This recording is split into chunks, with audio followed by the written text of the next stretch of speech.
my name is Rebecca Larson. I have been racing road for 20 plus years. I started when I was a junior, 13-ish, and how I got into cycling was my dad used to be a runner.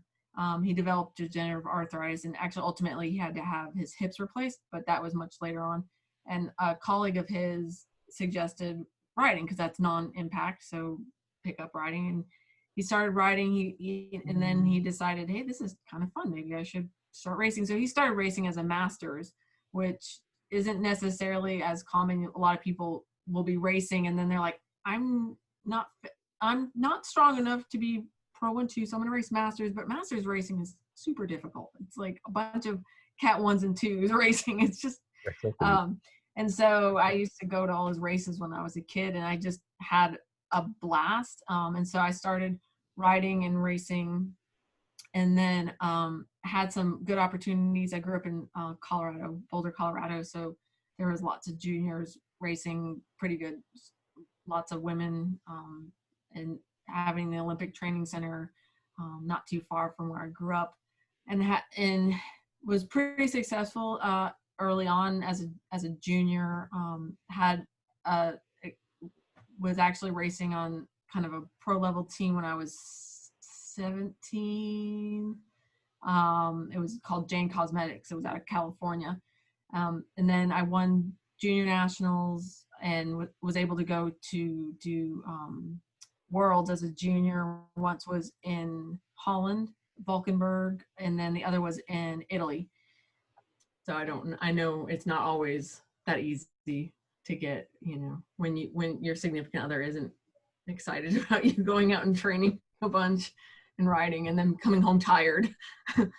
So we have the understanding, it's like, okay, I'm gonna go take a nap now. Can you, we call it wrangling. Can you wrangle the child, then get done with a nap? Okay, your turn, tag, you're gonna help now. So, but it's pretty seamless and easy. And like I said, with Zwift now, we used to have to figure out when you could go out and train during the day. And so it was like, if it's in the morning or after work or, during the day, it's really nice with our PhDs. We have a pretty flexible schedule. But now the ability to jump on after work on Zwift, it makes it pretty nice and easy to not have to schedule your life around going outside to train. You can do it inside. We haven't been riding outside nearly as much, especially the last few months. We just don't think it's necessary to take that risk.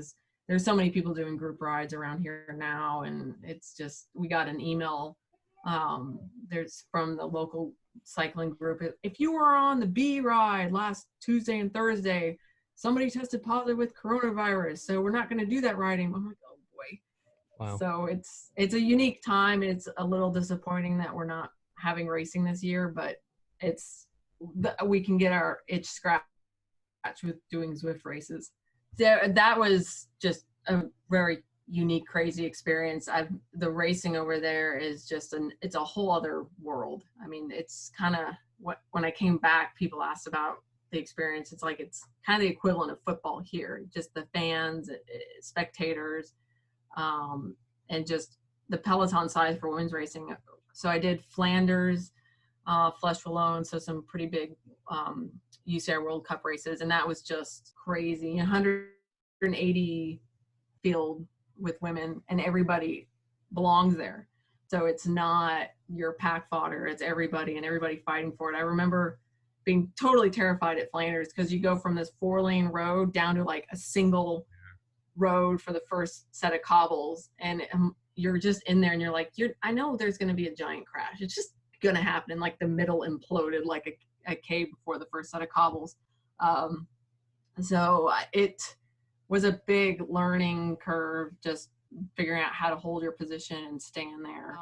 And there's good racing around Oklahoma. There's the Tulsa Tough race. Yep. We go down and do the Hotter in Hell race in Wichita Falls, in Texas.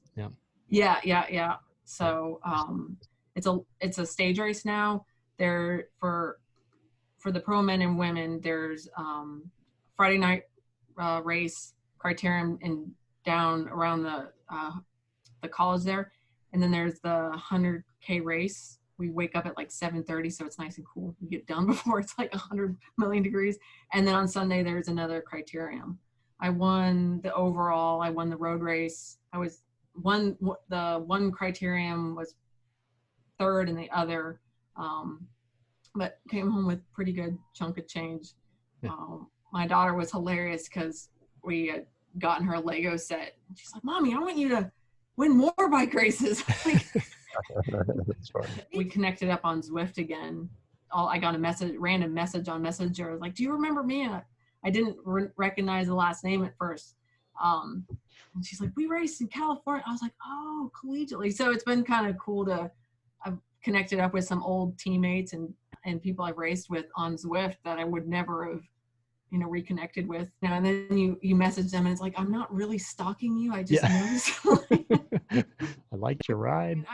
I've done team time trials in real life and done them on Zwift, and it's probably harder than Zwift, minus the team time trial.